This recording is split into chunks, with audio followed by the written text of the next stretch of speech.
Hi, this is Jonathan Rosenhead, the Jerusalem psychotherapist. In this week's Torah and Psychology post for Parashat Vayeitze, we're going to discuss the therapeutic technique of the ladder of exposure in treating anxiety, in particular phobias or anxiety-inducing stimuli.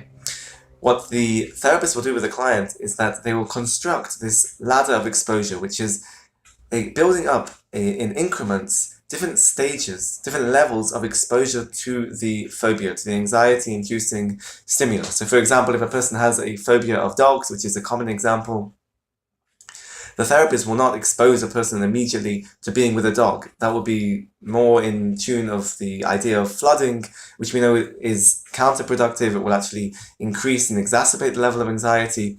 What we want to do is to gradually expose a person to the anxiety in different stages and levels to allow the person to habituate, to regulate on an emotional level, on a behavioral level. A person will be able to get used to, and the basic level is to get used to the anxiety, to habituate and to regulate, though they actually start to learn that they can cope and they can actually be exposed to the phobia, and it doesn't have to create this level of anxiety. It doesn't have to generate these symptoms of anxiety that a person experiences.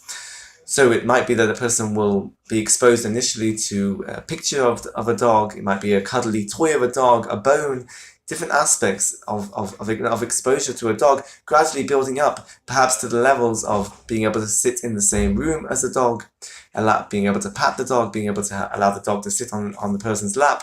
This is a gradual level, a gradual stages, which is known as the ladder of exposure in exposure therapy. Now, this can relate to this week's parasha with the Sulam Yaakov, the ladder that we have that we read about in this week's parasha, that Yaakov Avinu went to sleep, and there's this monumental, significant event that he went to sleep and he dreamt that there was this ladder with the malachim going up and down between Shamayim and the earth. And we can develop this idea, to understand it based on the idea of a ladder of exposure, that this actually represents the concept of a ladder of exposure for Yaakov Avinu's life, the way he lived his life. Because Yaakov, we know, represents, and his main characteristic, his midah, was emes. And we see that this connection of a ladder between Shamayim and Aretz, the heavens and the earth. And Shamayim is known as we understand it to be the Olam HaEmet, that the Shamayim is the real world of truth. And the world that we live in, this world, is Olam HaSheker, is a world of falsity. And when we see this event, this dream of this ladder, is a connection. It's creating a link between these two worlds of truth and falsity. And this represents the ladder of exposure for Yaakov, because he was a man, as we said, of emes. He was, as we read in last week's parasha, he was ish tam yoshev ahalim, that he was a man that was innocent and saw life in a simple, pure way, that he was a man of sitting in a tent, of learning Torah and being connected, in a sense being in a bubble of truth.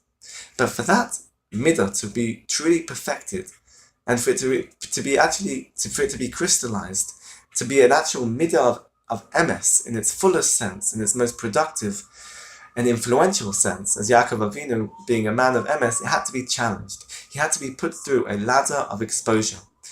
That this emes had to be put through tests, and that's what we see throughout his life. That with the events with Esav, he had to lie in order to get the brachas from Yitzchak.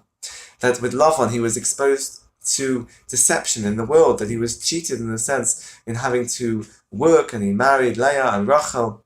And also with Yosef, that his children, in a sense, lied or deceived him in thinking that Yosef was killed by an animal, presenting his clothes covered in blood.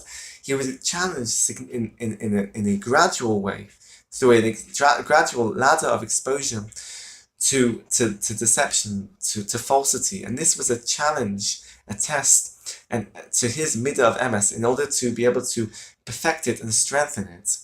And through that, it was able to be Yaakov Avinu that truly had this midah of emes in its fullest, in its most powerful, in a sense, expression.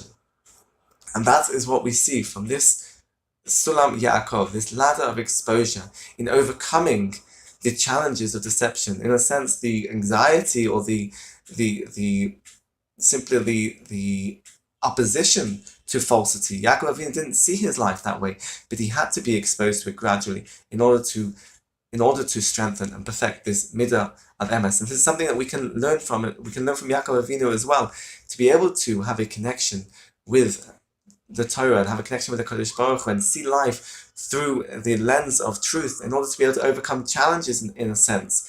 It is important to see challenges as hopefully a gradual level of exposure, a gradual ladder of exposure that will help to strengthen us and to give us the clarity that we need and can help us to live our life in a healthy and productive way. Have a great Shabbos and keep well.